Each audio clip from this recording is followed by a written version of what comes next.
Good morning. Good morning. Good morning. Good morning.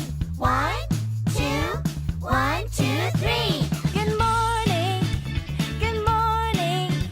Hello and how are you?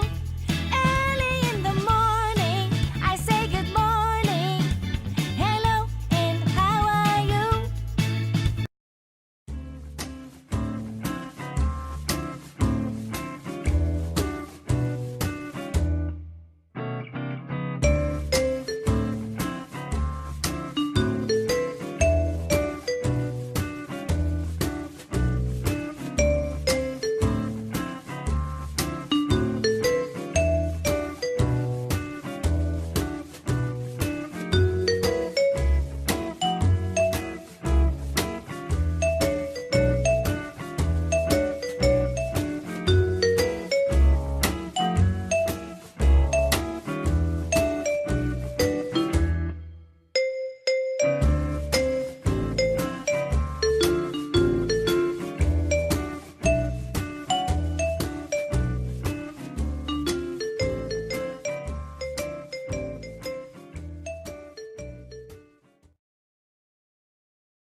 Three.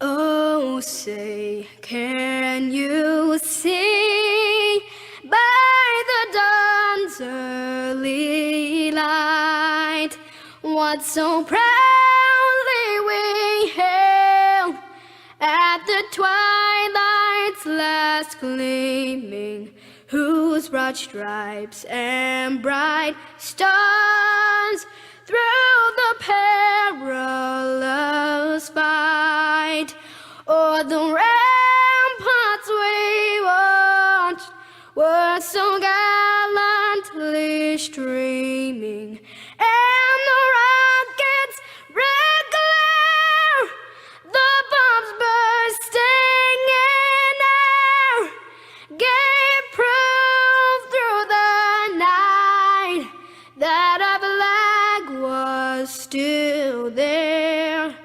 Oh, say does that star-spangled banner yet wave o'er the land of the free and the home of the brave?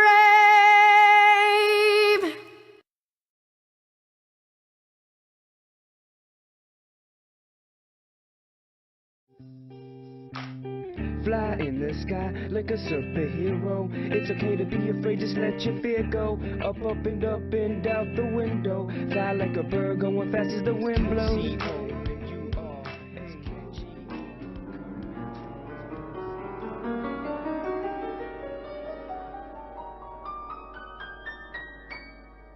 Nobody knew why Howard B. Wigglebottom had been so afraid the past 2 weeks.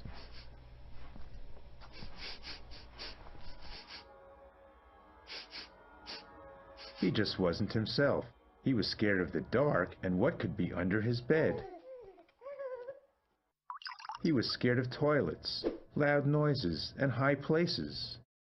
He crossed the street whenever he saw strange people and dogs. He stopped playing outside altogether because of the possibility of seeing spiders and snakes. But most of all, he feared the first day at school. When he decided not to leave his room ever again, his friends and family became very worried. One morning when he was looking outside the window, he saw a baby bird looking in. Are you here to watch my important moment? It's my first day of learning how to fly. Oh, how are you going to do that? I thought all birds were born knowing how to fly. No. We learn only after we jump out of the nest. You don't even know if you can fly and you jump anyway? Aren't you afraid? Yes. Yes, we get butterflies in our tummies from fear that our wings might not work, but we do it anyway. Watch me. Here I go. Wait, did I place something under the tree? But before Howard could finish his question, the little bird jumped out of his nest. I did it! I did it! Look how high I can go! Howard was amazed. The bird was such a fast learner, and so brave, too. I wish I could be more like you. Lately, I'm so afraid of everything. Not sure what's wrong with me.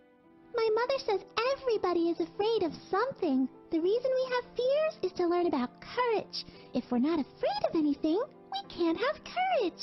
So all superheroes are brave because they have fear, but do what they have to do anyway? Yes, if you're not afraid, you can't be brave. Howard liked the idea. Birds and superheroes were afraid, but that didn't stop them from doing what they wanted to do. He could try that too.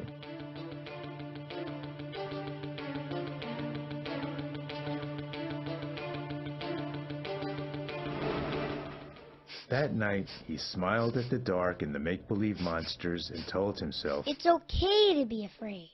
he slept well all night. When he woke up, he decided to do the things he liked to do, even if he was afraid. He wanted to get ready for his biggest fear, the first day at his new school. He listened to loud noises and it was okay. I am brave. I was afraid, but I did it anyways. He told himself. He asked his father to take him on a small plane ride, and he really liked it.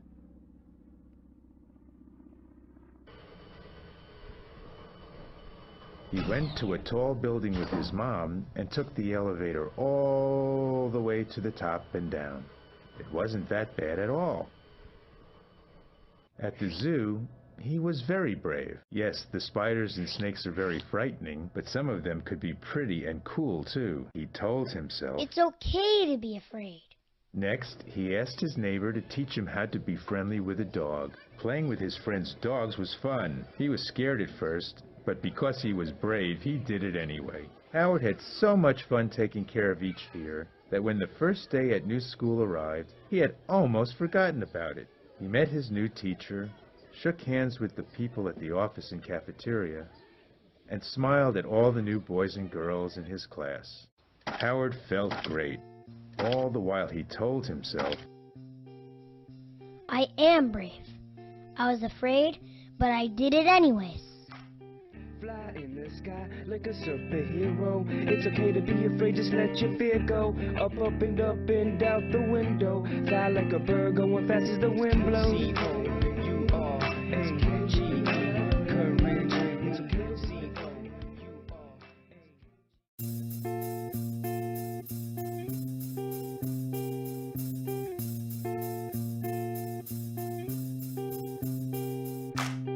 Fly in the sky like a superhero. It's okay to be afraid, just let your fear go. Up and out the window. Fly like a bird going fast as the wind blows. C-O-U-R-A-G.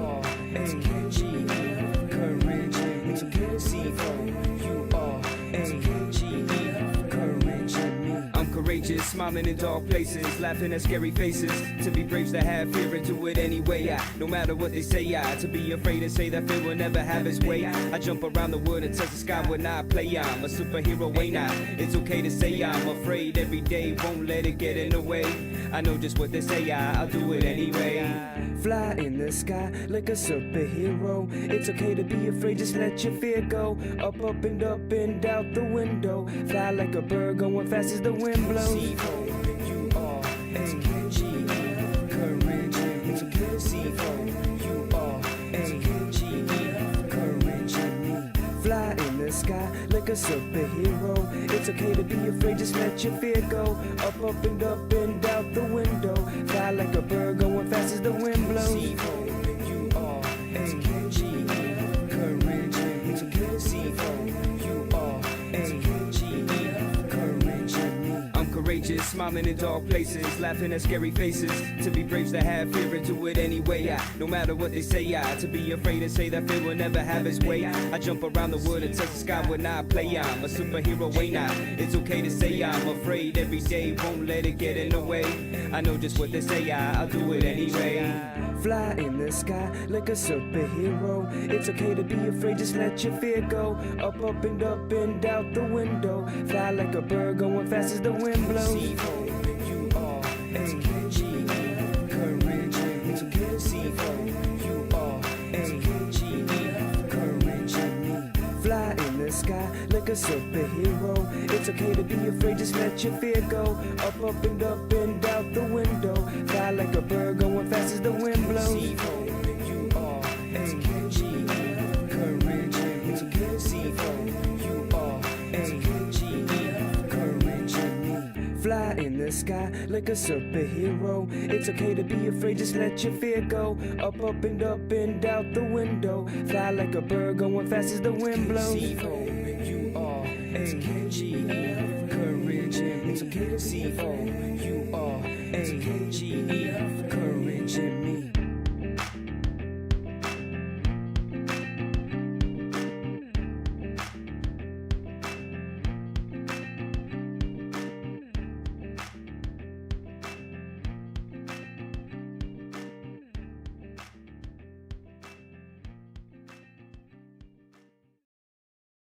Would you like to help Howard learn about courage? Yeah! Which picture shows Howard having a real kind of fear? This one? No! Or this one? Yeah! You got it! A real kind is the fear of things that can really harm us. We should listen to this fear. It's there to protect us, to make us pay attention and be careful. Fear of real things protects us from danger and prepares our bodies to fight or run. Which picture shows Howard having a make-believe fear? Is it this one? Yes! You got it. Make-believe fears are fears of things that can't really harm us, like fear of the dark, fear of the first day of school, fear of toilets. Be kind and patient with yourself. Ask a trusted adult to help you overcome your make-believe fears a little bit every day. Remember, it's okay to be afraid. Which picture shows Howard doing something he was afraid of? This one? No! Or this one? Yes! You got it. To be brave is to have fear and do what you need to do anyway.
In January 1992, a cargo ship sailing from Hong Kong to Washington hit a storm, and 12 containers tumbled overboard, releasing a fleet of blue turtles, green frogs, red beavers, and yellow ducks. 28,800 animals destined for bathtubs, now a lonely plastic navy drifting in the Pacific Ocean. Then the they started to float ashore along the Alaska coast, Washington State. Some even traveled as far as the British Isles. But a few ended up here in a swirling spiral of floating junk, the Great Pacific Garbage Patch. There's 5, maybe 6 spots on Earth where rotating currents gather masses of plastic debris. But go there and you won't see mountains of yellow ducks, red beavers, and novelty sunglasses. Not alarming as Garbage Island, but a lot more dangerous. The high-density plastics we use to make consumables, think water bottles, straws, Frappuccino cups, are broken down by sun, waves, and curious critters until what's left is less like garbage rafts and more like tiny bits of confetti floating in soup. That soup is bad news for what lives there, which is ironic since plastic was invented to save animals. During the 19th century, the demand for ivory billiard balls decimated elephant populations, forcing chemists to look for a synthetic alternative. They found it in 1907. Bakelite, the first synthetic plastic. Of course, the real boom didn't come until the mid-20th century. I just want to say one word to you. Just one word. Yes, sir. Are you listening? Yes, I am. Plastics. Modern plastics are so strong that a 60-gram jug can carry 4 kilograms of milk. But despite being so durable, plastic is also cheap. So cheap that much of it's designed to be used just once. And even when it ends up in the trash can, or better yet, the recycling bin, every year more than 8 million tons of plastic waste leak into the ocean. That's about 15 plastic shopping bags worth for every meter of coastline on Earth. Because that plastic is broken down into nearly invisible bits, it makes it hard to figure out just how large those polluted patches are. Is it 1 Texas, 2, or 4 Texases? Or is it Texi? Whatever. That puny plastic potpourri also means most of those ocean skimming cleanup ideas you hear about won't work. And truth is, while we might hear a lot about these flotillas of flotsam, we find plastic everywhere we find ocean, and at every depth, even the deepest. Birds and younger sea animals that can't dive deep to find their dinner end up feeding near the surface, where they encounter more plastic. Larger debris can certainly tangle these animals up, but many end up eating plastic too, sometimes by accident. To a sea turtle, floating trash looks a lot like dinner, and smaller debris, when ingested by young fish, can interfere with growth and development. On the small scale, the tiny organisms who recycle whale poop, driftwood, and old ships can't break down microscopic plastic debris, and those tiny bits can absorb toxins which are concentrated as they move up the food chain, even to our plates. But that plate is somewhere we can make a difference. When it comes to plastic pollution, just remember the 6 R's. Reduce. Choose to buy fewer things that are packaged in non-recyclable plastic. Did you know that stores like Amazon often let you choose hassle-free packaging? Reuse. Think reusable. I mean, it certainly works for Hollywood. Recycle. Most cities have recycling programs these days, but a lot of recyclable stuff still gets thrown away. Stuff like clothes and shoes full of plastic fibers, so why not donate them? Rethink. If you build or make things, ask if there's another way to do it without using disposable plastics. I mean, I hear the next iPhone might be made of wood. And if you own something plastic and it breaks, try to repair it rather than throw it away. Finally, refuse. Just say no to disposable plastics. Turn your plastic fork into metal. Did you know that Americans use 500 million drinking straws every single day? Did you know that you can drink with your mouth and not use a straw? Try it. It doesn't suck. We'll never get rid of plastic, and that's okay. It's still a pretty great invention, and there's a lot of places where it makes sense. But there's a lot of places where it doesn't. Just ask the turtles and the birds. Stay curious. I just want to say one word to you, one word. Subscribe. And if you want to learn more about plastic pollution, ocean currents, garbage patches, plus what you can do to reduce plastic waste in your own life, we put a bunch of links down in the description. My name is Mikey, and this is Al. He's fun and friendly and my very best pal. But I need your help so Al can get it right. Mom will let me keep him until he acts polite. My alligator, teach him some manners. Can you teach my alligator manners? I can't wait! It's show and tell day, which means the class gets to meet my pet Al. Let's go, Al!